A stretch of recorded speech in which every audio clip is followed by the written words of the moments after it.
There comes a moment, quiet, private, and impossible to outrun, when a person has to face the truth they've been avoiding. Not the loud truth, not the dramatic truth, the quiet one. The one that shows up when the room gets still and the excuses run out. The truth that says, comfort is not neutral. Comfort is not harmless. Comfort is not free. Comfort is a negotiator, a salesman, a thief with soft hands.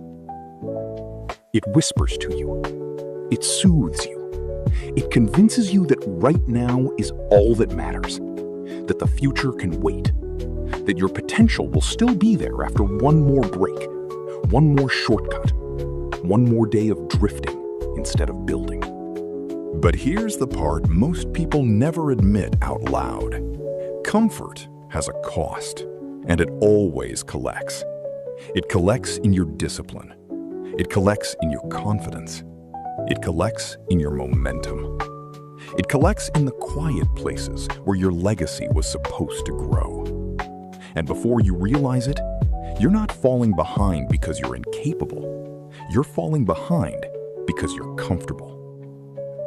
Tonight, we're stepping into the tension between who you are and who you were designed to become.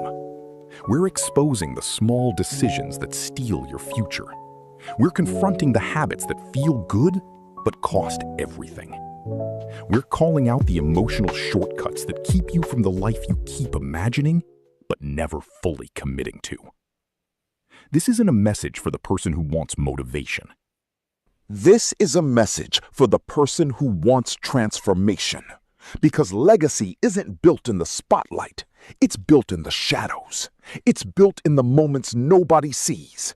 It's built in the choices you make when comfort is calling your name. Tonight, we're not just talking about legacy. We're reclaiming it.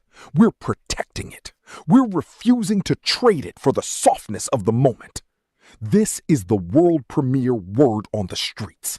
And if you're reading this, you're already feeling the pull of the person you were meant to become.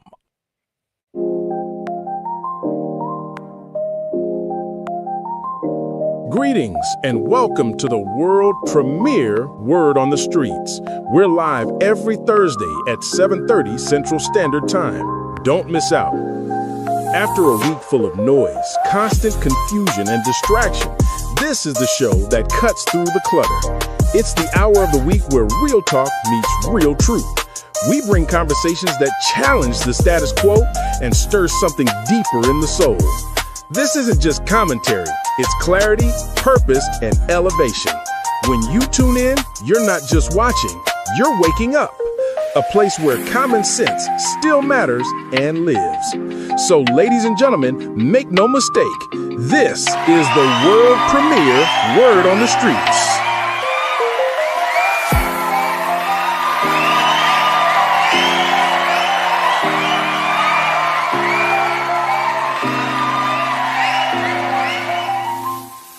And now, ladies and gentlemen, this is the moment we've all been waiting for. Put your hearts and hands together for the man who discovered his purpose and lives it loud, Larry Extraordinaire Moulton. And Mr. Gotta Get Your Mind Right and Open Your Eyes to the Blind Truth, the motivator himself, the amazing Keith Fletcher. And the man who brings clarity to chaos with the voice of reason you can't ignore, the one and only Mr. Vincent Craig. Make no mistake, there is no word without our host. Welcome to the movement. Welcome to the message. Welcome to the world premiere, Word on the Streets.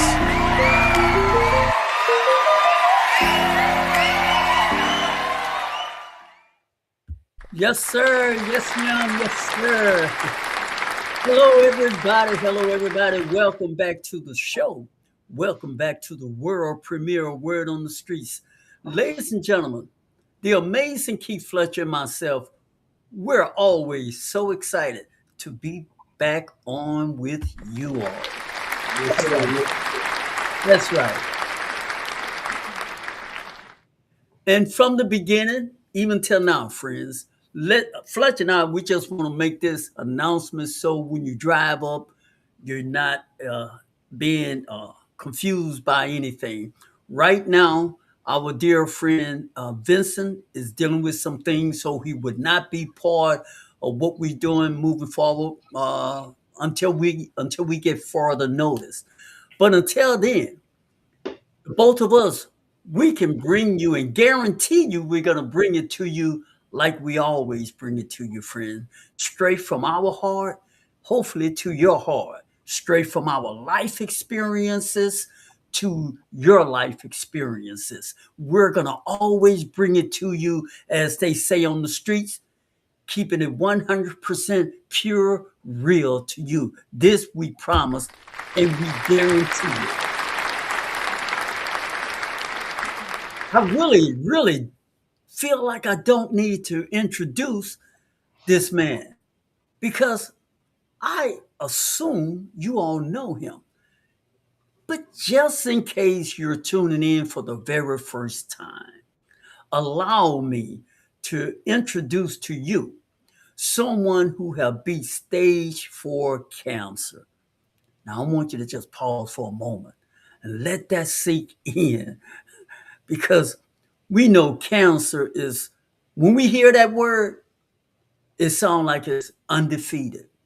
When we hear the word cancer, we know it's coming with the most negative connotation one can imagine.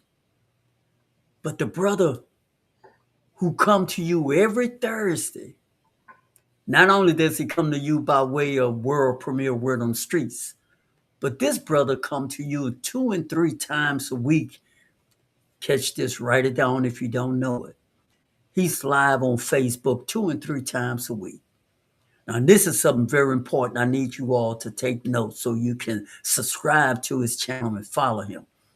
This brother also have a YouTube channel, and he call it The Blind Truth. Ladies and gentlemen, show some love for the one and only, the amazing Mr. Keith Fletcher. Thank y'all. How you doing? Thank you, sir, man. Friends, I am extraordinaire. I have a YouTube channel. I would love it more if you would also subscribe to my channel too. It's called Personal Development for the Soul. I have a series going on. I call it Welcome to the Conversation. Friends, Fletch and I, we're here together, and we're here tonight to talk with you about trading your legacy for temporary comfort. My. That's a topic worth talking about. And we're going to do our best to go in the kitchen, cook a dinner for you, and we're going to talk about trading your legacy for temporary comfort. You ready, my brother? Hey, I'm ready, man. How about you? Hey, bro, I'm ready. But before we do, man, why don't you just talk to us for a little bit? Let the folks know who you are, man. Tell them a little bit about the amazing Keith Fletcher. Well, man, I'm just happy to be here right now, extraordinary. I'm just trying to help my community, help my family, help someone. You know, we talk about our ways being there, telling people they need to be there. So that, I just want to help people, man, and get them so they don't walk out the door like I do. Like I said, I got a series going on with the Blind Truth, kind of how to make $1 out of 15 cents. You know, going through phases, man, that I did with my. I got a 21-year-old, but when he came out of high school, I got two twins. Just like you saw, your son graduated this year, and I say walking into life. So trying to show them how to walk into life, you know what I'm saying, financially free, you know what I'm saying, work with their finance and teach them the ways, and, you know, not just finance, but spiritually, mentally, physically, mentally, and financially. So that's what that's what I'm here to do. So check us out. Check me out. I got a ebook coming soon and a blog, journal. So that's it. The Blind Truth, one on YouTube and also on Instagram and TikTok. That's it, man. That's it, Sean. Now, you know.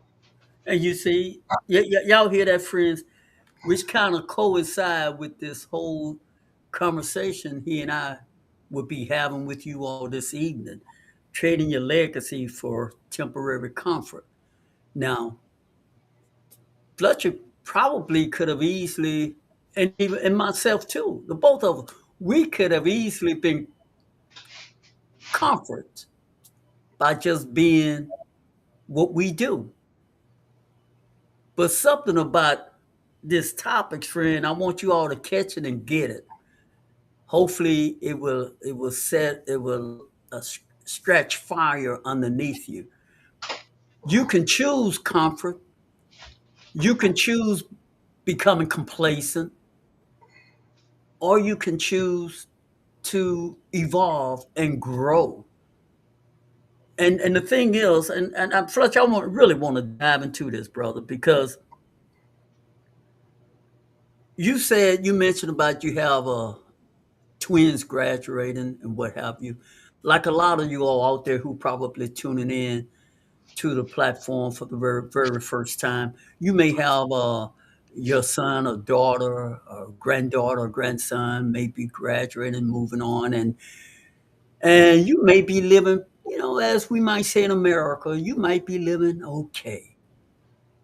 And living okay is one of those things that can sometimes stymie us, make us feel as if it's okay to just be okay.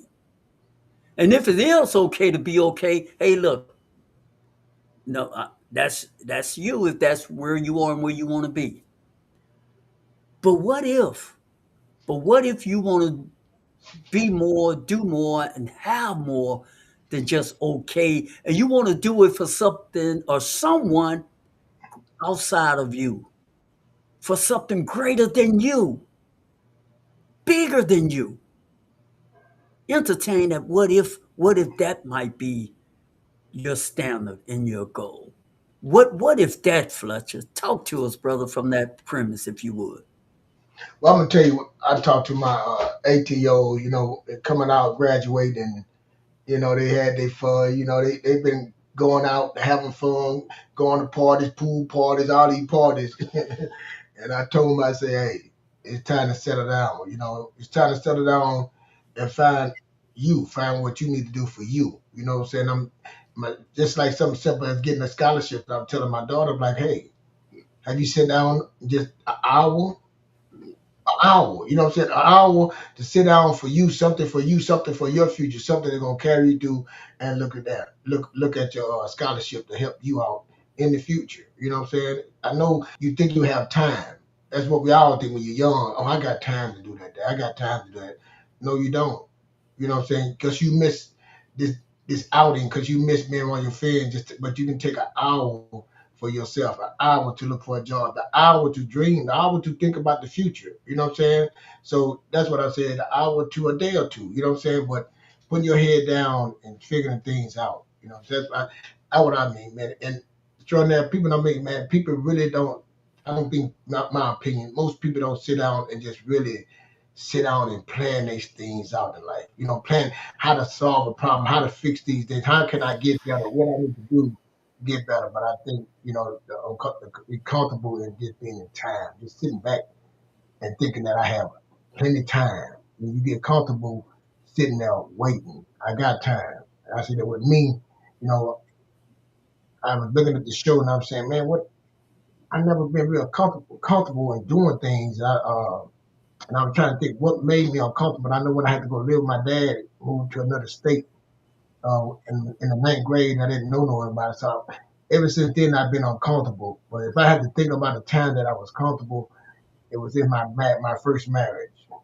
You know, when I was in my first marriage, me and my wife, ex-wife, I think I stayed too long because I was uncomfortable with being with her, the kids, the situation. It wasn't a good situation at the time, but it's what I knew, and I would say that's what kept me comfortable through the argument. Everything felt right when it was all wrong. So, if I had to talk about something being comfortable and what kept me from moving forward in my life, you know what I'm saying? And we both, not just me, I think we both was comfortable, high school sweethearts, came out and we just stayed together, that long time trying to be comfortable when we both knew it was time to move forward, but we didn't because of comfortability.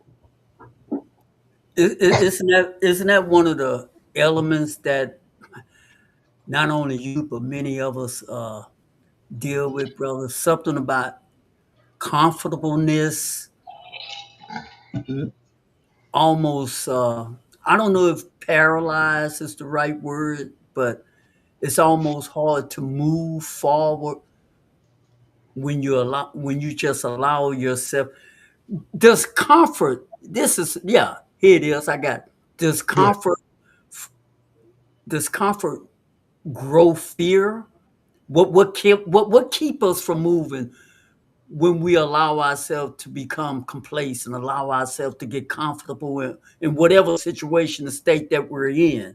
In your situation, you said it was with the situation with your last marriage. I know in my situation, when I was comfortable, I don't know. I think sometimes for me, man, I think the more comfortable I was, also on the other side of that comfort was some hesitation and fear. I don't know, man. Let's try to dive into that portion. But mine was like, what if it don't work? You know what I'm saying? What if I leave? What if a lot of questions? What if he finds somebody else? Then what if I want or what if I meet somebody else doesn't work? All the unknown things. When I should be looking at deep down why this not working. That was me. I was thinking, what if, what if, what if? You know what I'm saying? And I knew deep down I wasn't happy at the time. Yeah, I was not happy. Man, I'm telling you, I remember when I was gonna go get an apartment. We were gonna split up, and I went and met the people, walked the apartment, signed it. You know what I'm saying? About to get the apartment, then I went canceled it. Man, just the idea of leaving the situation I was in. You know what I'm saying? I had a big old nice house with cars, but things was going good. Let me say physically on the outside, but the inside it wasn't between me and her. And I think that I chose that because of that comfortable. But like, what if I go through all that, take the kids, breaking up, all that stuff, people asking what happened. It was all those things at the time that saying I didn't want to deal with the comfortability of the unknown. That was for me. Like, and that's what I'm saying. The reason I told you about when I went to Texas, some people like I never had a problem like jobs. I could walk away from a job, walk away from not the things I could walk away, but in my life that was one thing. My first marriage, man, it was hard for me to walk away, man, because I had all these things made in my head. What if? You know what I'm saying? What if? And what about the kids? But nothing was about nothing positive in my head. So I don't know if it's fear. And I guess you can say it's fear, but a lot of my thing was what if? What if this doesn't work? You know what I'm saying? What if am I making the right decision? What if she? It was all them things I was thinking about some other people instead of about what I wanted. Did that obviously that didn't stop you though, Well, but it let me say this: it get to the point that like I said, I was forced to. Because it got worse. You know what I'm saying? So the comfortability got real, real uncomfortable. You know what I'm saying? It started being real, real uncomfortable. Now that so it became so uncomfortable you couldn't stay in that situation. Or even when let me say this: you was forced. So therefore you was forced to move into your legacy, huh? yeah, yeah, I Yeah. was situations that's like I said, I can say the word forced, but things start getting out. It just got that it was better to go the separate way. Yeah, I say forced. The word was forced because things that was getting it wasn't comfortable anymore. It was unbearable for both of us. You know what I'm saying? It started becoming unbearable that it had to be. Yeah. Isn't that amazing, bro? Isn't that amazing? You see now, the reason why I'm peeling back the layers because I want people to get a clear picture of where we're coming from. You didn't volunteer, nor did I. I didn't volunteer, but the situation didn't get better because I tried to ignore it. Hmm. It didn't get better. Nope. The monster didn't say, "Oh, you've been a nice guy, you ignoring me, so I'm gonna leave you alone." Hmm. It tend to got worse until you was forced. I was forced into my legacy. And see, Fred, this is what life does, but we miss it, Fletcher. Listen, brother, we miss some time when we are being pushed to grow. Hmm. We don't want to grow. We don't voluntarily want to grow any more than when people who plant. I wish I wish Miss Bertrand, who's a aromatherapist, if she was online, I think she will confirm what I'm saying here.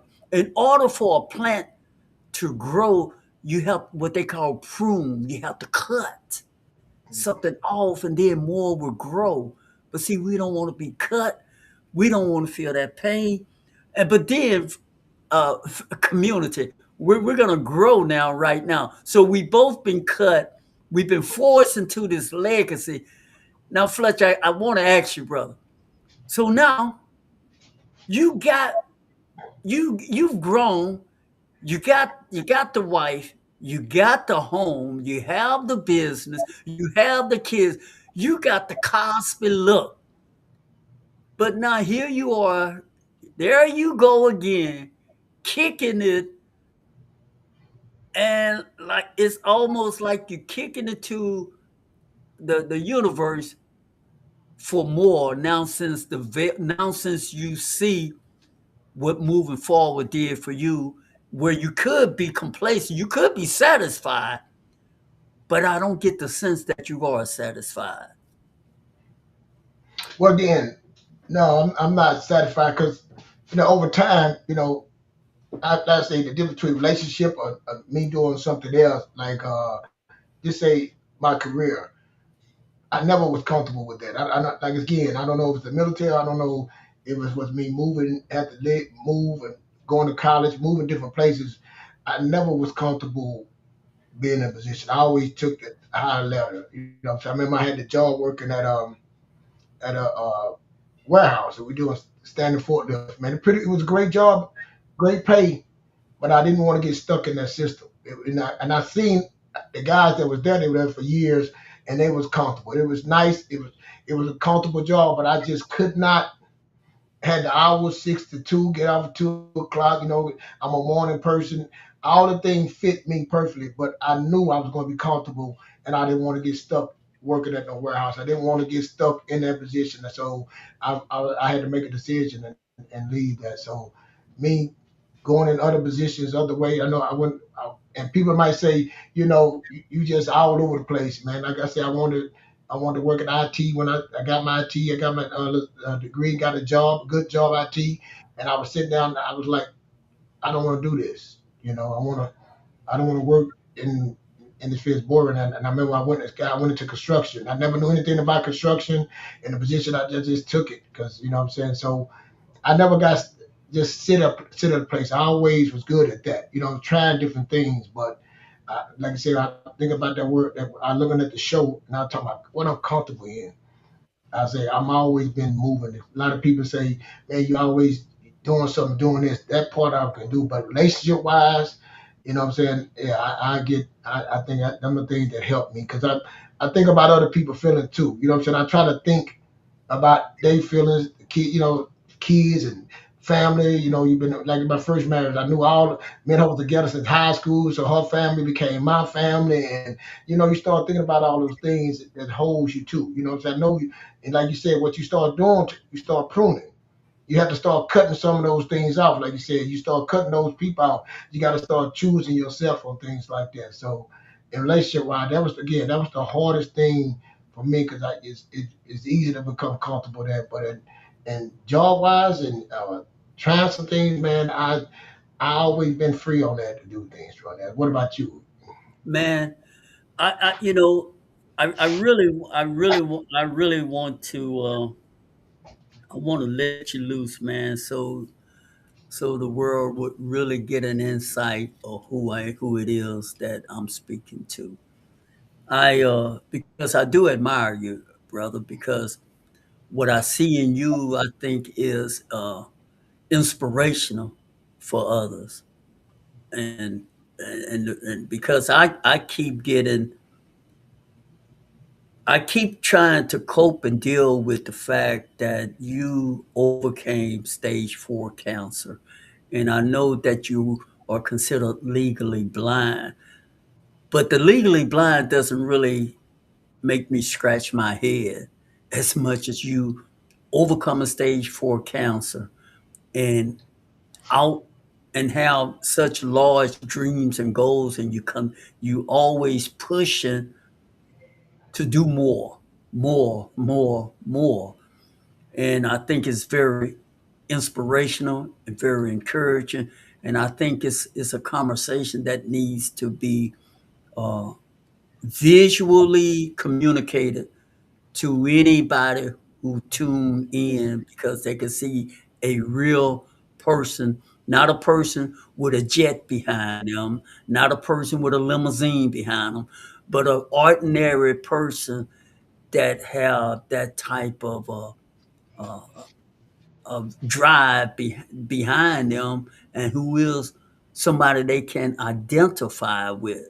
Because personally, I think even though we are attracted to all those things I mentioned, somewhere, somehow we know they ain't really real.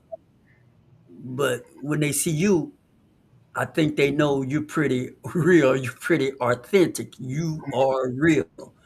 And I said all that moving forward. This brother is always busy online. He's on TikTok. He's on Facebook. He's on YouTube. He's on World Premiere. He's he's not only married, got a house full of kids, and Yeah. the brother is managing 3 Airbnbs. When I say manage, he owner, but owner doesn't come with hands off. That means you working more, not less. Whenever you ownership something or you over something, you don't get the opportunity to clock in and clock out. You feel me? So I need you, man, to give me more. Tell me more, brother. But it's them things you saying that I'm accomplishment. I give all praise, to the Most High. But man, it's never enough, man. I worked at this job. I went work for this home builder, and man, the experience that I had working for them blew my mind. I never knew that it had a company out there that had high reputation, quality what the product they put out, and the quality they did with their employees. But I got to meet the owners. I met 3 brothers that started the company. And one day I was in my at the corporate office, and the president of the company, one of the brothers, he saw me. He said, "Hey, how you doing, Keith?" I said, and I'm looking like, dang, like, "Hey, I'm all right." I know he is. He's like, "Hey, I want to thank you for you, man. How your kids doing? I heard, you got some twins." He knew everything about me, man. And I was like, he shook my hand if you ever need. And man, it just blew my mind. And so I started digging into the company, and I seen how they got started. And man, it blew my mind how they did it, what they started with. They didn't start with no lot of money. They went, you know what I'm saying, they started the business, and it worked, and they still had a quality, man. They still believed in employees. They still, and they paid us well, you know what I'm saying. But they had high expectations for us. You know what I'm saying? It was, I ain't gonna say the company name, but it had the company name, and it said away. The company and the way. It was their way. You know what I'm saying? The name of the company and the way. And it was a difference. When you said that company name, it was a way. So I'm like, man, to have that experience and say, man, I want that. I want that. And then I start researching, y'all know, I don't know if people know Byron Allen, I started researching people that did it, not just because of wealth, that built something. And I'm still trying to catch that and build that. I'm still trying to build something. So it's not, and through all this, I'm tell my story. Through all this building, life still happens. You know what I'm saying? Life still happens. The cancer, the divorce, the blindness. You know what I'm saying? The job loss. All these things happen. Sickness. All these things happen. People die. Breakups. Get back together. Lose money. Credit. Happens. But we keep fighting through. And I say for me, I still have that passion, that dream to do what they done. I have that dream to do what they done with my kids. You know what I'm saying? To leave a legacy to them. That would move me seeing that. And I never told them. I'm surprised I never told them. I talk about that company and I talk about them, but I seen what this. By then, at the end they sold the company to another company for millions. Man, it blew my mind that you could do something like that. Just like it ain't. And say, and I started seeing like a whole nother way. And that's what me, man. So me driving and I don't have time to be comfortable. You know what I'm saying? I don't have time to be comfortable or waiting on somebody or nothing. That's what keep me, I'm in the back room, you know what I'm saying? Doing things, researching. That's the hard part right there. Researching, taking my time, being patient, not moving too fast, you know what I'm saying? Setting up, learning, educating myself with it. Cause all the blindness did was, and me, it slowed me down because now I can't do everything. I can't drive. So I got to do it another way, but it don't mean that I would stop. So that's what I'm saying. And extraordinary. No, we talk about a lot of things, but I'm very comfortable in my skin of being uncomfortable now. You know what I'm saying? I don't want to. I just can't be comfortable sitting, not moving when I had what I experienced, what I seen. You know what I'm saying? Also, you talk about the stage 4. Imagine seeing that. And wait, then I go through the stage 4. I come out the stage 4 and that was waiting for me. That experience, right, man. I'm telling you, I tell people my worst time was my best time. When I came out of council, I walked in the door of that company. I walked into that experience. Walking that, it was like the Most High was saying. I tell my wife, I said, baby, it's like I'm serious, like I died, but I'm like I'm new, like just walked into a whole nother life. I'm serious. It just after that experience I had, so many great things started happening for me, and so much hunger started happening for me. You know what I'm saying? It was like a switch. I can't explain it. I can't explain it. I can't explain it to the point, but right as soon as I came, when I was going through counseling and going to the hospital, driving to Houston, going through 2 surgeries, and then walking to that experience, it was amazing, and things started changing for me right there. Things started changing. Buying another real estate, buying an Airbnb, remodeling it, just so many things happening. And while that was happening, the blindness came. You know what I'm saying? And then the blindness came, then I couldn't work for that company. And then it just so many amazing things, but I never was comfortable. I never said woe is me. I kept moving. So moving forward, moving forward. So that's what moves me, man. Just I'm comfortable being uncomfortable. It's just natural. I made a promise, a statement that I was gonna get up at 3:45 every morning, and I've been doing it. It's been some years since I said that, and I've been moving forward. I've been moving forward, searching, seeking. You said find. To seek something, you have to question it. I was given that, and that's it. That's it. That's what I do, so now.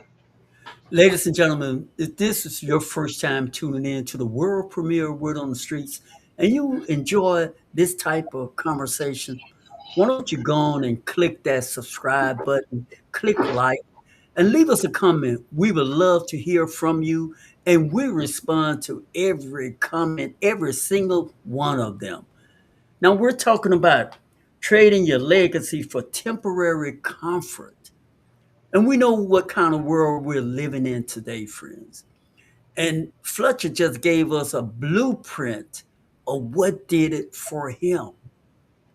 But the truth of the matter is, friends, we can take, you can take that same blueprint and apply it. It may not be exactly, but you see, that blueprint that he talked about is something that you and I, we all can apply. It's not just saying what you want, but actually doing it, applying application, applying what you say, not just motivation, because motivation is one of those things. I want y'all to get this right now. You could be motivated one day, and the next day, you may not even feel like getting up out of bed. You may not even feel like it, but you do it and you do it. You do it when the sun's shining. You do it when it's raining. You do it.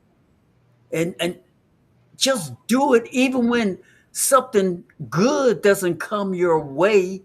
You just keep doing it. And that is the part of you not trading your legacy. for temporary comfort. You see, that temporary comfort is to give in to, man, I don't feel like it today. Because I don't feel like today, Fletcher, I'm going to skip today. If I feel better tomorrow, guess what? I'm going to double up tomorrow. I'm going to get back on it tomorrow. Matter of fact, this week, I'm taking this week off. Why? I don't feel like it. I feel like doing something else. And see, this is what keeps so many of us from getting the things in life we really want. And then we start having this where envy, I think, started coming into play, Fletcher, because then we started seeing someone else. Not that we should be looking outside of ourselves, but let's keep it real. We do look outside of ourselves. So when you look outside of yourself through your glass window and you see somebody else moving forward who didn't take that week off, they didn't skip. They kept their head down. They were working in silence, but they kept grinding. You didn't even know they was grinding. You were grinding too in spurts. You was grinding like the rain, like the weather. Sometimes you shine. Talk to me, somebody. And sometimes you just kick back. That's how we live. That's how what we do. And then we have the audacity, my friend Fletcher. Then we have the audacity to get a little annoyed and upset with Jane Doe, who's moving forward with their life, not knowing Jane Doe wasn't taking no time off on her grind. But you were, I was. And eventually, Jane Doe ended up with 3 Airbnb, a happy marriage, and all the other roses that grew for Jane Doe. Didn't grow for us. And not that we should, not that don't get it twisted, friend. Don't get me wrong. I'm not saying to live your life comparative to someone else. I'm making an illustration and trying to make a vivid picture that this thing that we don't want you to trade, don't trade comfort for what you want in life. Don't miss a day. Don't do it out of your feelings. Do it because it's the right thing to do. Do it because you set some goals. You have principle. Let your no be no and your yes be yes. Do it for something bigger than yourself. Do it for the why. Do it for the why. On that note, friends, we're going to take a small break, and we promise you, you don't want to miss part 2. You think part 1 was fire? We're going to bring the house down on part 2. So if you want to do us a favor, text somebody and tell them, y'all better tune in to the world premiere, Word on the Streets. All right, family. Now it's time to go deeper. This is the moment where we peel back the layers, challenge old thinking, and get real about what's truly holding us back and what can finally push us forward. So grab your journals, lean in, and don't just listen, engage. And if something resonates with you tonight, do us a favor. Subscribe, like, and share this message with someone who needs it, because the conversation we're having is bigger than us. This is the world premiere Word on the Streets. Listen, if you're still with us right now, then you're not here for entertainment. You're here because something in you knows you've been playing small. Something in you knows you've been negotiating with your greatness. And something in you knows comfort has been robbing you blind. Let's talk plain. Comfort is the thief that doesn't break in. You leave the door open for it. You invite it in. You hand it the keys. And then you wonder why your discipline is weak, why your confidence is shaky, why your progress is slow, why your life feels like it's on repeat. Because every time you choose comfort, you're choosing to stay the same. And staying the same is the most expensive decision you can make. You can't build a legacy on "I'll do it later." You can't build a legacy on I don't feel like it today. You can't build a legacy on, I'll start when life calms down. Life is not going to calm down. Life is not going to pause for you. Life is not going to wait for you to get serious. Your legacy is built in the moments you don't want to show up. Your legacy is built in the days you feel tired, frustrated, overlooked, or unmotivated. Your legacy is built when you choose the hard thing, because the hard thing is the right thing. And let me say this clearly. Comfort is not your friend. Comfort is not your reward. Comfort is not your peace. Comfort is the enemy of your future. Comfort is the enemy of your discipline. Comfort is the enemy of the man you're trying to become. So right now, not tomorrow, not next week, right now, you have a choice. Do you want to be remembered for the comfort you protected or the legacy you built? Because one of them dies with you. All right, family. Keep those comments coming. We love hearing your thoughts. But now it's time to get locked back in to trading your legacy. So, take a deep breath. And let's get back into it.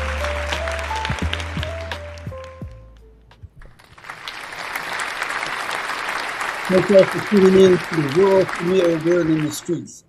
And we're talking about trading places. More importantly, we're talking about your future. We're talking about your future, our future, because it literally is in your hand, friends.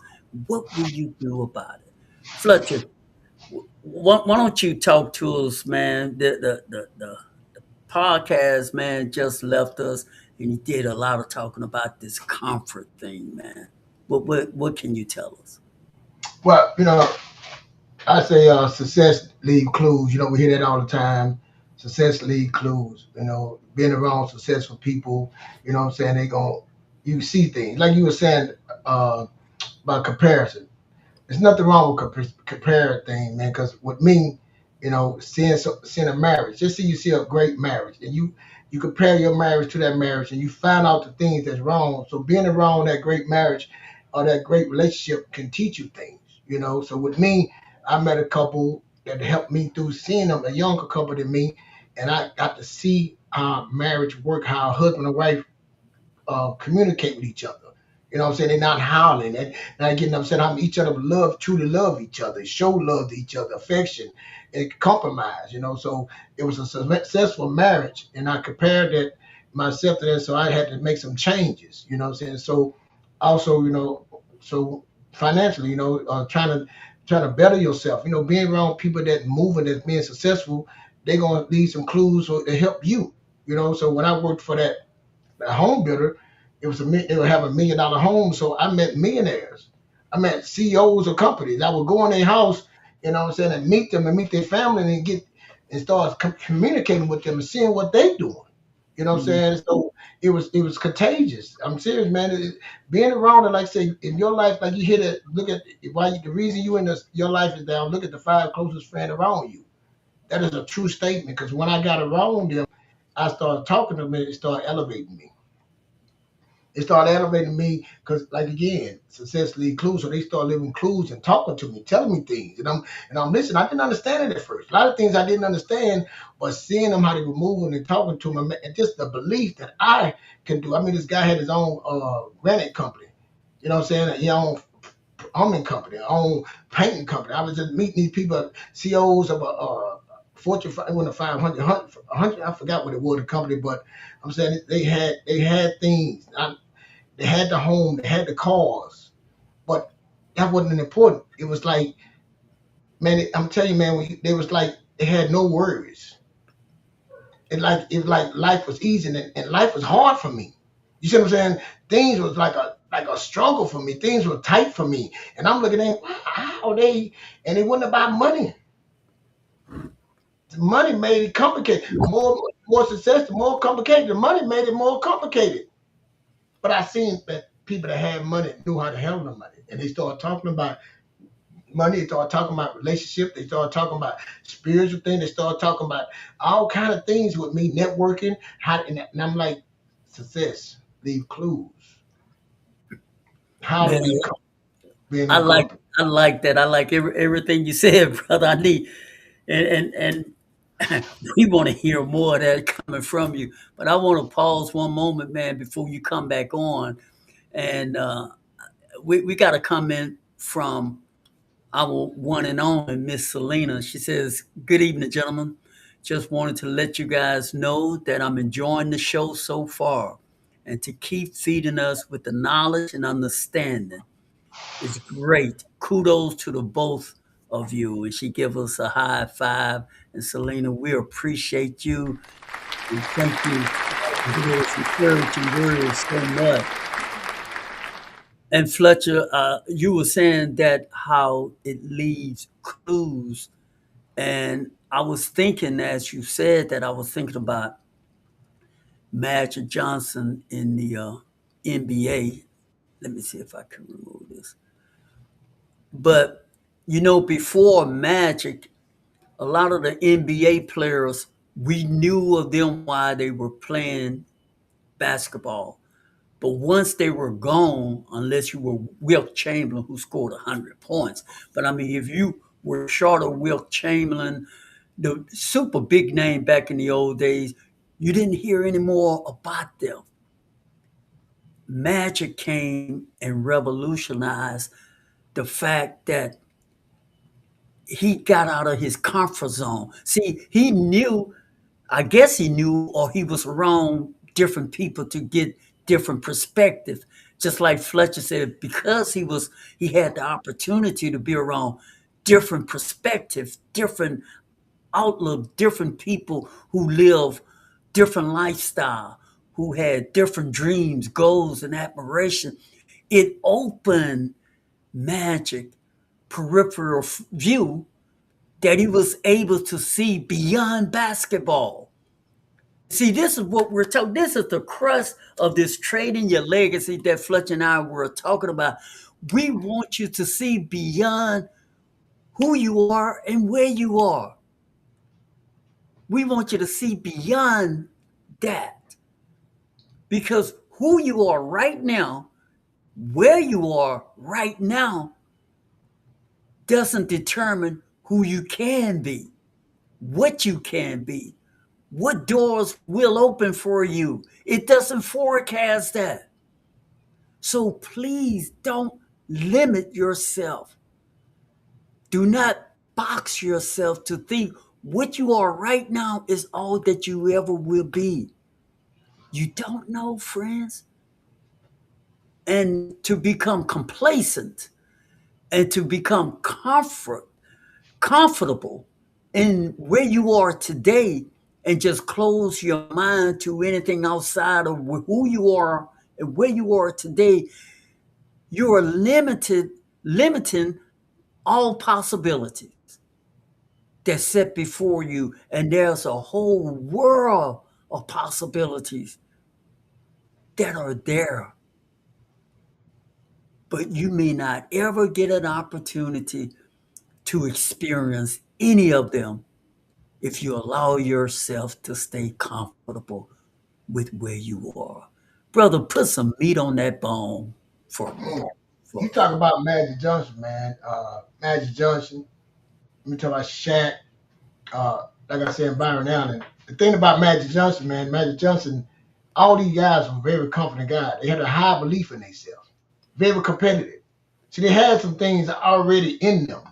People say, I gotta be this, that, but them dudes believed in themselves. They had some competitiveness, they had some belief in there. They was just missing some of the knowledge. So Magic Johnson, he seen his career in it. He went to use his network to actually told people that he wanted to be in business. And he used his network and asked him to guide him to somebody that do business. And I forgot the name of this guy he met. And he had to sit and wait. Magic Johnson, the great Magic Johnson, California, he in the perfect place. See, some things just line up. He in the perfect place for business in California. Talk to me, brother. And all that, you know what I'm saying? And why his name was still hot, he Why used the name it. hot?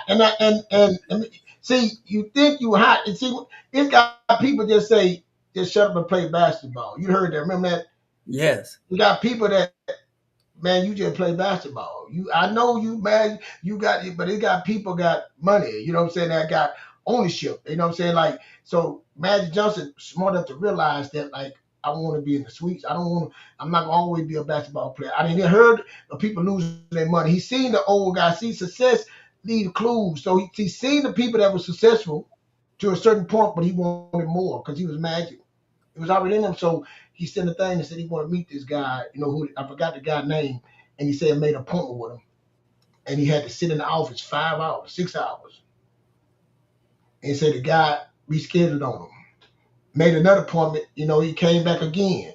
Sit down with him, waited in. The guy finally brought him in. He said, hey man, I ain't got time to play with you. What the guy say, my time is valuable. You a basketball player and you ain't about to be serious with this. For me to get what I need to get with you, I'm not gonna waste my time, both my talent with you, because I done met y'all guys. Y'all just high, women and running money, wasting money. That's what y'all do. And the Magic said, no. He said, no, no, no. I'm telling you, I can do this, I can do that. I do this. So he had him doing some things to show him. He had him go meet with people and talk to people. He had to go learn how to be a businessman. And Yes. see, the crazy thing about it, see, we think, bitch, see, I study this stuff now because I want to know. What the man gave Magic that he showed him, he gave his contact list to him. See, he didn't give him no money. He gave him some show to show me that you want it, and then he gave access to the people, his business people that know him. He said, "Go meet this guy," and say, I sent you, and he gonna show you."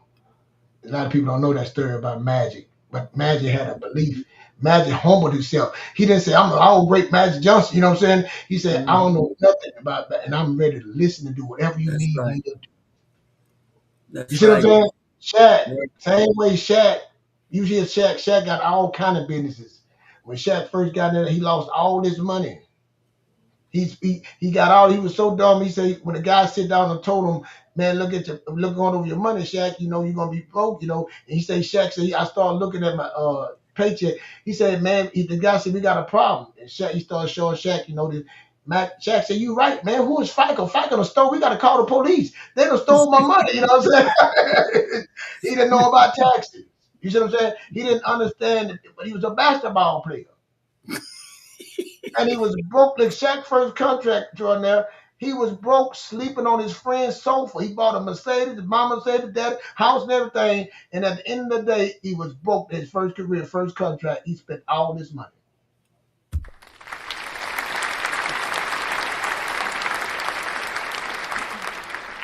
That uncomfortability made him say, nah, being comfortable, a basketball player, that was it. He'll never be comfortable again. That's why he do. You hear about Shaq and these companies. He said he got a book called Business for Dummies. That's what he did. His first book was business, and he started to read that book and start reading it. And that's why he said he's so hungry like this. You know what I'm saying? That's how he do his kids. He tell his kids, hey, I got this, but you're going to get yours. Because you know it's important. If I just give you something, you're going to get comfortable. See, that's what they were saying. I need you to be uncomfortable something. That's So right. Byron Allen, I'm finished on there. Byron Allen bought the Weather Channel and many more companies. Was a comedian, got on all the show. Again, he had this fire, this drive, this passion. He already had these things. He had a belief that he supposed to be out. Mm-hmm. Byron Allen wanted more. He decided he wanted more, and he went out to business. And he used to put his house. He put his own house up. He was about to lose his house plenty of time, putting his house up, putting his house up to believe in his dream and making phone calls, doing all this, and almost lost everything for a dream he wanted. He was willing to be uncomfortable, to be comfortable where he was willing. So the Mm-hmm. question is, are you willing? So let me say this to you. I'm not as rich, but I'm saying people telling me about prayer. See, I just said those three guys. What do you think? What them guys needed to pray? Did they even know what to pray for? What they need to pray? I tell them, when I pray for you, ask me about me extraordinary. I ask them, let your will be done. Whatever you have for me, let me be a willing participant in it. Let me be a willing participant in it because whatever you have, you already know I deserve it. Let me be willing to go out there and get it, not to give up. Let me sit down and realize, let me be an opportunity, realize the opportunity that you got forced. Don't let me mess it up. You hit a peril. I came at your door 3 times, you turned me away. See, that's what it is. Let me realize what you have for me is right at my door, and I don't mess it up. And being comfortable and seeing that will make you miss something and mess it up. Like we say out here, it's time to be comfortable being uncomfortable. And if you don't, you could be missing your legacy. You could be missing so much. When I first got my Airbnb, we thought that we had the real estate, the houses we had. My friend called me and said, "Hey man, you know about this Airbnb?" I said, "Nah, man, I'm good. I got a job. I got a good paying job. Man, I got this coming in. I ain't got time for. I don't know nothing about no Airbnb." You know what I'm saying? Like, I was like, Mm-hmm. "Nah, man." You see what I'm saying? I was comfortable where I was at. Mm-hmm. It took my friend to call me multiple times. I wouldn't even answer the phone, texting me. He started sending me texts about money he was making. I didn't know what it was. He said, and when I finally called him back, he said, "I knew they're gonna get you." And that's what made me realize, wait a minute, what's this? Success leave clues. Success is contagious. He said, "Hey man," this is what he told me. He said, "Fletcher, listen to me." I said, "You the only person I knew in the military had a part-time job in the military." He said, "Man, you can do this. I'm telling you, this is gonna be easy for you." I got to get uncomfortable. I got this going on. I got to get on. I got to get my whole family help. I got to be uncomfortable again. But look what it bred. Look what it gave me. The comfortability would have kept me right where it. I've been all right. But then I would. Let me show you what happened. When I lost my eyesight, I couldn't work no more. Look what I can fall back on. These things, that's what I'm saying. So that's what I asked the Most High. I asked the Most High to give me the will. Demonstrate my will, say it will be done. Your will. 'Cause what you got for me, I can't see what you got. I know the things I want. Again, Byron, the Weather Channel, the guy, let me show you something. He bought the Weather Channel because a friend he met years before told him, "Hey man, you need to buy this product." He said, "The Weather Channel?" He said, "Man, I'm telling you, ass it." Someone told him. So that's why we say it be a decade of sacrifice. It might not happen now. It might happen 10 years later, but it was happening that first year because you met the right person. But was you It ain't that I'm smarter than you. It ain't that that's Byron Allen, that's Shaq, or even Magic. The great Magic, Shaq, they was willing to go be uncomfortable. They were willing to put their head down and studying and working at it. And when it didn't work, they kept going. When they didn't understand, they stayed up late at night. When they didn't understand, they stayed up, got early in the morning. When they didn't understand, they got on the plane and just flew and said, "Hey, I don't." They was willing to do whatever it took to be where they're at. It's no surprise. I'm telling you, I've been around. When I got around successful people, that's what I was with. It. A fire got in me. Because I didn't believe that I can have what I had. I didn't believe that this was possible for me till I got around those people, common people, no smarter than me. They was willing to be uncomfortable. Mm. You know what, brother? Mm. You know, for me, and perhaps for some of you all out there who are listening and tuning in, that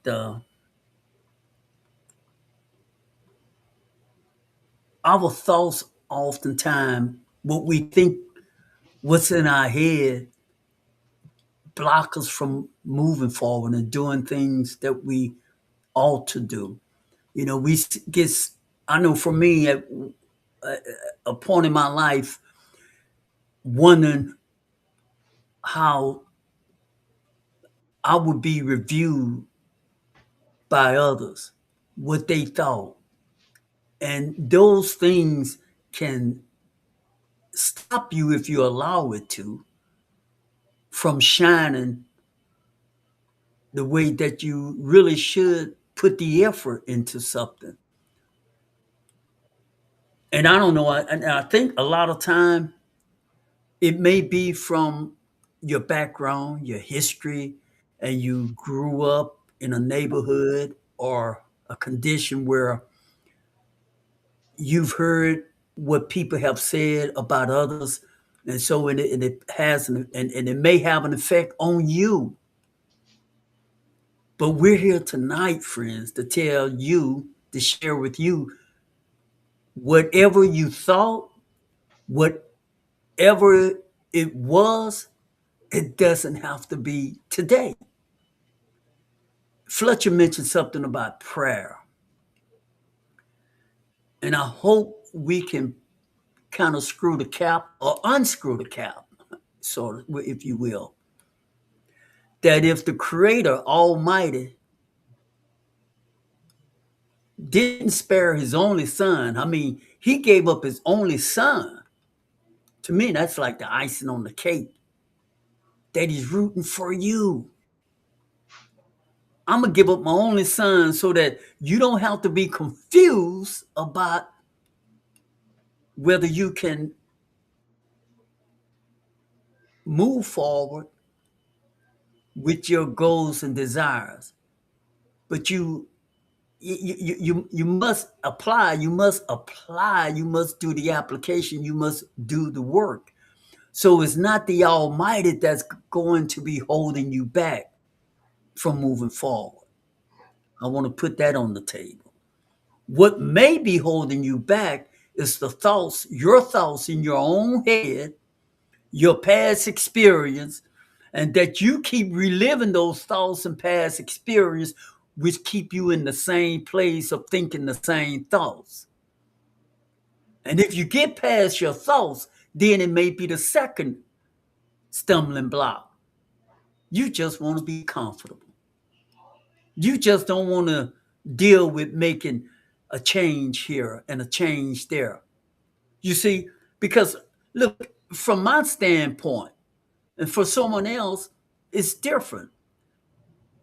You may you may have to do something you don't feel comfortable doing in order for you to get to the next level. So instead of doing that thing, working that muscle until that muscle is not only uncomfortable anymore, but you work that muscle enough, you have massaged that fear enough that is no longer fearful. You no longer experience the pain from doing it, but you refuse to even do it from the start because you don't want to be uncomfortable. It's much better for too many of us who have reached a certain level. Hey man, I can pay my bills. Not, hey man, I can grow beyond just living. Many of us have come to the point that we get comfortable in being comfortable. And if you're there, that's cool. But what if you wanted more? I'm speaking to those who want more right here. I'm not speaking to those who, if you're satisfied, I'm not being negative towards you either, because it's good be to reach a point in your life that you're good there. And if you're good there, then a hand clap for you.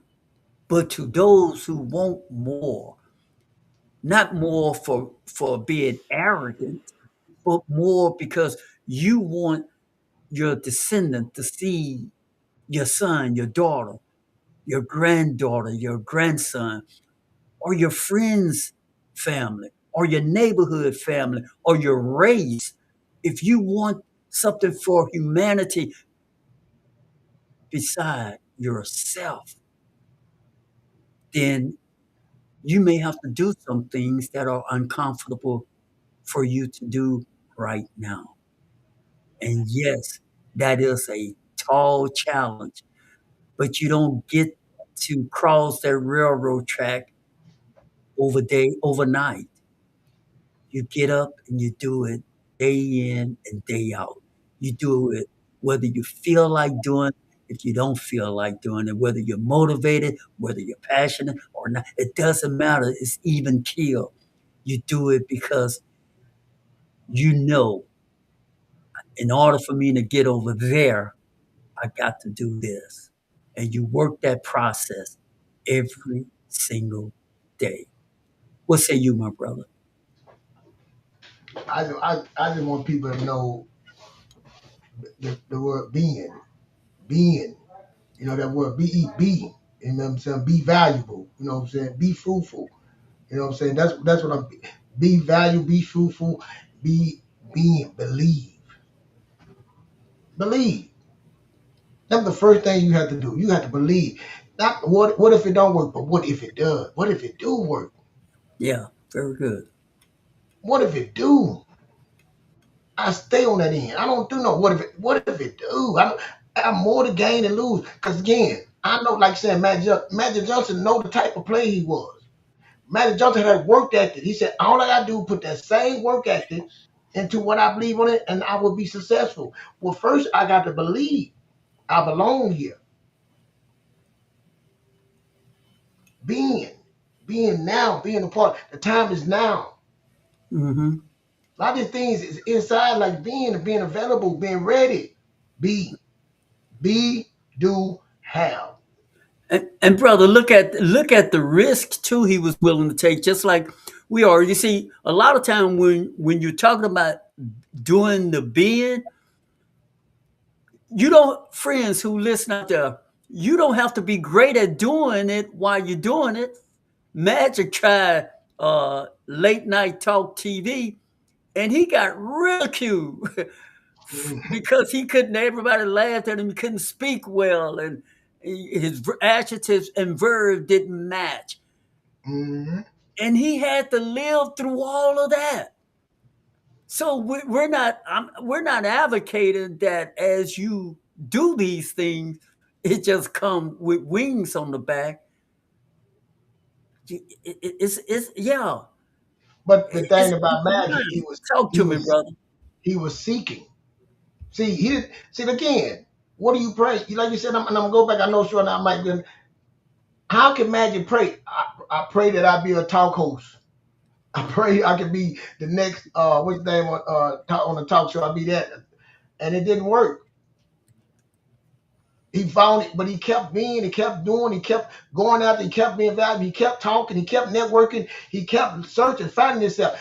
I've been a basketball player all my whole dream and aspiration, everything been to play basketball in the NBA, and I eclipsed that. I didn't just play that; I became one best basketball players in the NBA. I eclipsed that. I had championship games against Magic Johnson, Larry Bird. You know what I'm saying? I had all these great things. Now who am I? Who am I? I Mhm. can't find this among basketball players. I got to go be uncomfortable. I got to try some things. Hey, you gonna be a talk host? Hey, let's give it a try. You know, this. I can't. I can't work. I got to. You know what I'm saying? I Yeah. start. You know, so I want to be a businessman. You know what? I want to own a team one day. Imagine, man. Think about this. See, just like that. Imagine no different than us. When he quit playing basketball, he on the same. Now he got money, but he on the same. He didn't have money like he got now. He on the same. He said, I want to be a great businessman. Yeah. Now imagine, guess what he had more than? He had a network. He knew somebody that knew somebody that knew somebody. Mhm. Mhm. Who do you know? Could that be your part of your life? Why you who do you know? Are you around again? That five friends, who do they know?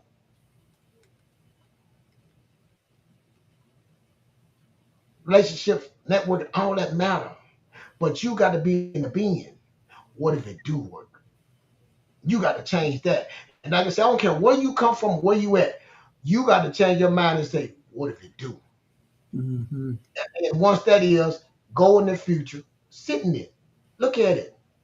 We're around it.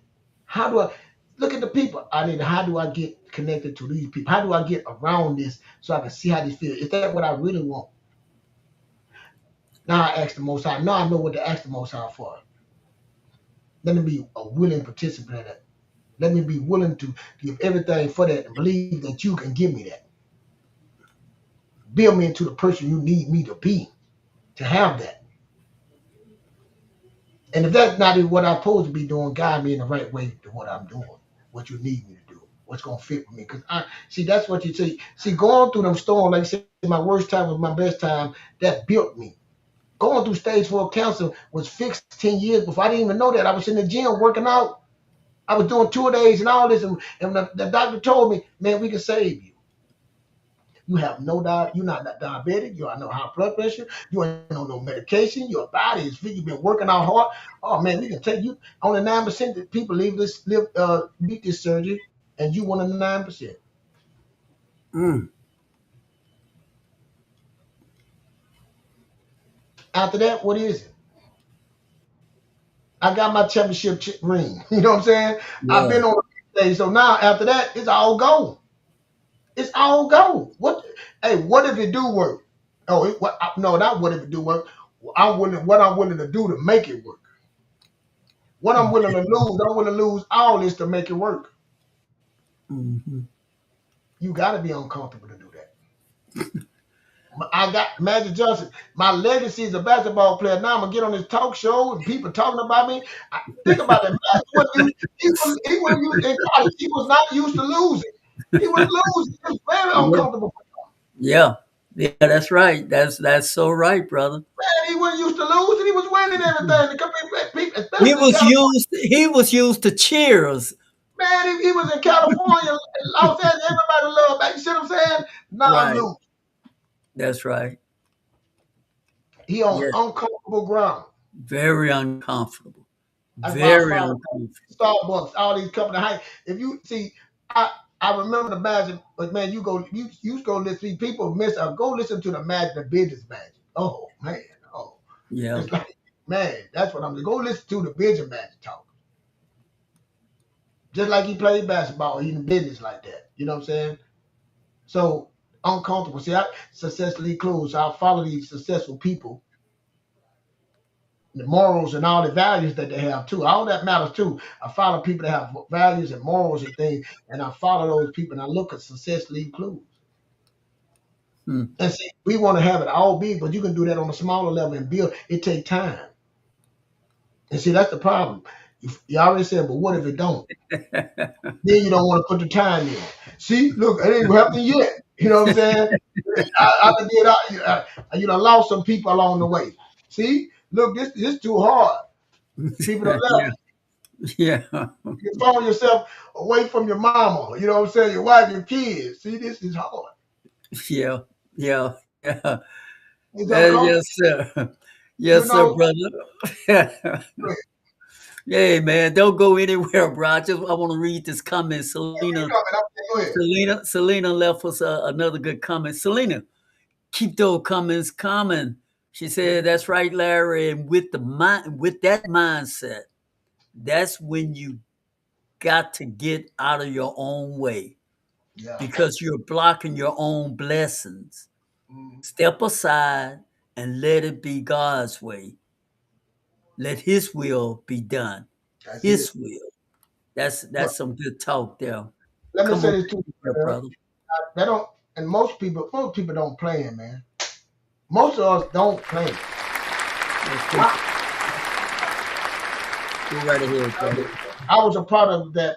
I was like you said, I was praying, God, help me get this, let me get this job. And then when I didn't get the job, I'm like, oh Lord, I'm falling in the paper. Lord, what did I then I look, what did I did wrong? I must did something wrong. I gotta get I'm going this, you see what I'm saying? It's You didn't roller get it, then you blame coaster. him. Then I did, yeah. You know, I'm going this roller coaster of things.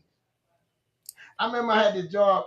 Man, it was going to be at the time the most money I was going to make. I was going to be a operation manager at this warehouse, and my friend was getting me on. I had a and I had at the time I had a misdemeanor, and I was going to put it on my resume. My friend said, "Man, don't put it on there." I said, "No, man, I need to put it." He said, "No, man, don't put it on there, man. I already told them that about you, you know." So I do the great interview with the president. They love me. My son, Makai, it was 21 years ago. My son we were pregnant with him. And I remember they said they're gonna call me. They love me. I tell them my wife, I don't know if we were married then. And I would tell them, I said, "Yeah, babe, I got this job, man. We gonna move over in that area, man. Things about to change. It's good money." And I was at the doctor. Me and my wife went to the doctor appointment, and the call. And I said, "That's the call, baby. That's it." You see them last short there? I said, "That's the call. Let me step out." I step out in the hallway, and the lady said, "Hey, Mr. Fletcher, how you doing?" I said, "I'm doing great. I'm glad you called." You know, she's like. She said, "Mr. Fletcher, why didn't you put it down?" I said, "Put what down?" The misdemeanor. I say, She said, well, all you do is put it down and tell us, man. But now it seems like you're hiding something. She said, I don't know if I loved you, man, but unfortunately, we can't give you the job. So now I went back and I couldn't even stay. I went back to the job and my wife, not department. I was so devastated. I had to leave. I told her, I said, I can't, I'm having anxiety. I had to leave. I went home, got in the bed. I'm telling you, it was so, just took the wind out of me. But I tell my wife now, we look at it now and say, man, God is amazing. Let me show you what I say we pray for something. If I'd have got that job, I wouldn't be where I'm at now. I wouldn't be in this neighborhood. I wouldn't be meet my neighbors. I'm talking about I wouldn't be where I'm at now. Living where I'm at now. Kids growing up in the night. So all my kids went to school over here, graduated over here. I've been in this neighborhood for years, 20-some years. You might have been stuck. Stuck. You see what I'm saying, extraordinary? Stuck. But I'm just saying, he guided me, and I'm thinking that was I'm thinking that was the worst time. You hear me tell you, my worst time was my best time. Because he protected me from, no, I don't want you over there. I got something way more greater for you over here. I went lay in the bed, went through it, got up, said, all right, shook that off. Hey, I started dissecting. I said, well, hell, I got the job. The people like me. I got enough experience. I gave a great interview. You know what I'm saying? I started critiquing my stats. I say, but now I know what the problem is. You know what I'm saying? And I can get a job. So that's what I changed. You know what I'm saying? Instead of I started looking at the pros on it. Okay. Oh, I'm going to make sure I put that down now. I'm going to make sure I explain that now. Matter of fact, let me go see how long it's been on my record. Let me tell you, when I got it off my record, how many I spun to get this off my record? How much it's going to take? I didn't sit there and say, well, that probably cost. I went got his funds, do all that. You see what I'm saying? Let me go handle that so that won't come back and bite me.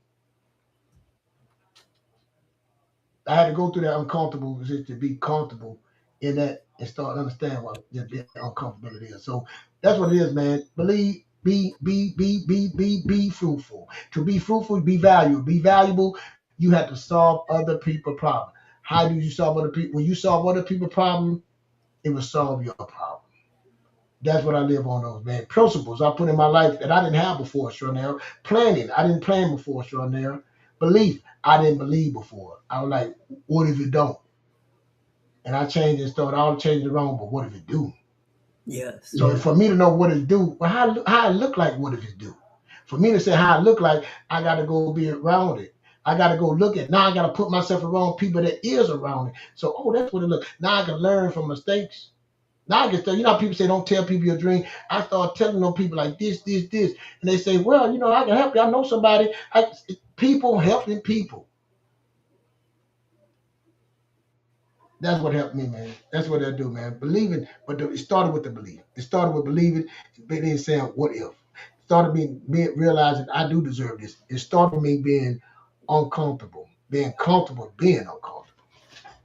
It's good topic, man. I like that. Listen up, everybody. This is the world premiere Word on the Streets. And before we ride out of here, I have one final question I like to ask the amazing Keith Fletcher. If you're tuning in for the first time, before I ask him this question, just know, friends, we're talking about trading your legacy for temporary comfort. So, Fletcher, I want to pose to you because a lot of people who tune in, they might be retired or what have you. And so, what do you say to a person who retired who may feel like, their life has passed them by and just they are where they are and that's it? What do you say to those people? Well, I'm gonna tell you what a guy told me. I was talking to him about I was behind.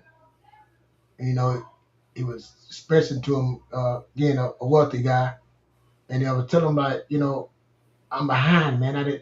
I didn't set myself up for retirement. I didn't do the things you're supposed to do. You know what I'm saying, for retirement. And the guy said, retirement. He said, man, they don't say nothing in the Bible about retirement. Very, very religious guy. He said, in the Bible, Keith, they don't say nothing about no retirement. I said, what you mean? He said, it doesn't say anything about retirement. So that we ended the conversation, and I came back a couple of weeks later, He said, and I guess he said, hey, kid, hold up. This is what it said about the Bible. You should store something up. You should leave a legacy for your children, children, children. Now, that's what it says. So stop worrying about retirement and figure out how you can leave a legacy for your children, children, children. There's no such thing as retirement to me. I'm growing. As I'm growing, I'm learning. As I'm learning, I can help the youth. I can help somebody else. I can give information. Again, I can solve somebody else's problem. By me solving somebody else's problem, it will solve my problem. Financially, spiritually, physically, mentally, and financially. That's what I have to say for them. I don't believe in retirement. You know retirement. I guess they call it a consultant. You know what I'm saying? I know what I'm saying for that, but I don't for real. And I may retirement on and do what? You know what I'm saying? Retire and do what? You know, you gonna retire. Because I think what you're saying, because when we use the word retirement in the sense that we've been taught, is we feel like that's it. Yeah. And it doesn't have to be that's it. Am I getting that right? Yeah, exactly. Imagine all the people. Just to say, imagine all the people you have met in your lifetime that all the information and got a network that you can connect people together. As a guy did with Magic Johnson, he gave Magic Johnson his network. Was his network was his net worth. That's what made him make money. You know what I'm saying? That's what he gave him. So imagine I can give some information about like I got a friend named Bill. He's my mechanic, right? People call me all the time, hey, man, my car is. Let me get my partner Bill here to come by, and Bill make money. You see what I'm saying? Now that guy that I did that for probably got a tile company. I said he fixed that. Now, hey, you know anybody got need? Hey, you know anybody? I need to get some flooring. I connect him with the flooring guy, and I sent them together. Then you say, hey, you know this. So now I'm solving all these people's problems. Now when I need something. Hey, Bill, I need my kids' car. Hey, man, don't worry about it. What day you want to do it? Just bring and drop it off. I got it. Hey, man, my bathroom, man, I need to remodel my bathroom. Man, don't worry about it. I'm going to do that for you. My roof needs to be done. I done set up. You see what I'm saying? It's always flowing. I'm solving a problem, which solves my problem. Hey, when my son need to learn something, hey, electrician, hey, I want my AC guy, hey, I want my son to go over there. Hey, can you show him some things? I sure can, Keith. What day? Hey, man, where you want him to be at? He'll meet you there, pick him up. He run with you for the day. Right. No problem. You see what I'm saying? So that's what I mean right there. It's never, there's no thing such as retirement to me. You know what I'm saying? It's not. So how do I feed the next people that's under me? I'm saying that's I have become elder. So that means I have become wise. In my 58 years compared to 20, Exactly. I have gained some wisdom. You know what I'm saying? So again, the blind truth, got to get your mind right. Word premiere on the street, the conversation, we speaking from experience and wisdom. And not only that, Fletcher, if we may add, is that when you are at the point where you in your retirement age, friends, instead of cutting yourself short, think about all the experience you've had. You probably learned how to be a more effective communicator Yeah. than when you were younger. Can you agree with that, Fletcher? Exactly. I know I have, but I'm just saying, man, it's so much more you can do if you believe. Now, let me explain something to you. It's not going to be the way you was. See, you have to be uncomfortable. You're going to have to be a different. And I'm going to use extraordinary for a minute. When extraordinary started, I don't want to put my face on it. You're going to have to be uncomfortable. This is something different. Yeah. Yeah. Just think about it. I'm going to show you the same level. The Breakfast Club, what's his name? On the Breakfast Club, I can't think of the guy's name. They was on radio. Shalimar was on the radio before this. They were doing radio. Now look what he didn't think that this was gonna come in here. Then to YouTube, and now Breakfast Club is going to Netflix. They're going to Netflix and going. See what I'm saying? It's always evolving, and they like, well, that ain't gonna work. They didn't think this YouTube was gonna work. You know what I'm saying? Now Yeah. that people go to Netflix, so but you still have an uncomfortable moment at that time. Yes. But you got to move into that. You You have got to to still do it. Yes. still go try it. And That's again, right. go back to Magic. That's Magic right. failed at that talk show host. Yeah. Look for Magic that now. Why did he? Well, you know, he was Magic. Just no, he was no No. Magic. No. No. He was a basketball player. He was bigger to get more laughs at. Yeah, he was a basketball player. You know what I'm saying? The turn it went from that into a great businessman, and his network helped him. People helped him. He just started to understand. Like I tell my kids that now on a smaller scale, I say you need to move from doing a job to managing people, solving people problems. You know what I'm saying? When you start people, it's like, man, we make it so complicated, just like a job. When you get a job, like I tell my kids, that job you solving they hire you to solve a problem, which until they pay you, which solve your problem.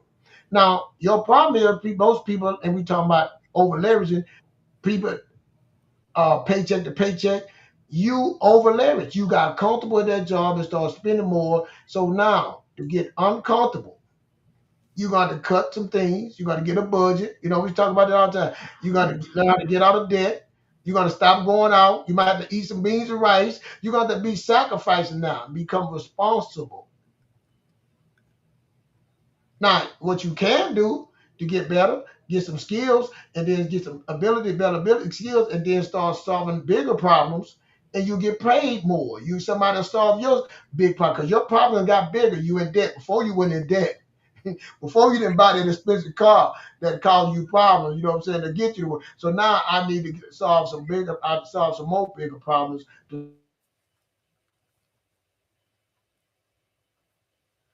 Seemed like you froze for a moment.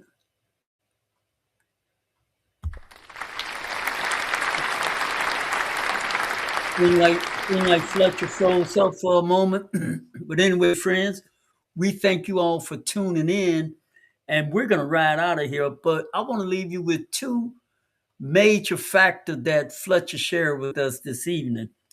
He said that success leaves clues, and what if it worked? What if it works, friend? And success leaves clues. We want to thank all of y'all for tuning in to the world premiere Word on the Streets. And we can't wait to be back with you next Thursday, same place, same time. We'll see you all there. Thank you again for tuning in to the world premiere Word on the Streets.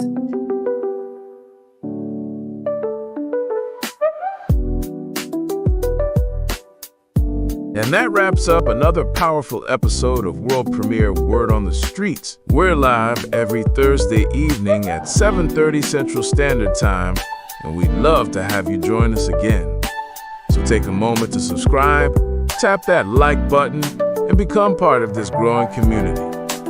Until next time, guard your thoughts, speak only what you truly want to experience, and stay laser focused on what matters. Your words shape your world, and your mindset fuels your mission. We'll see you again, same time, same place, right here on World Premiere Word on the Streets, where truth meets transformation. Stay strong, stay grounded, and as always, stay true.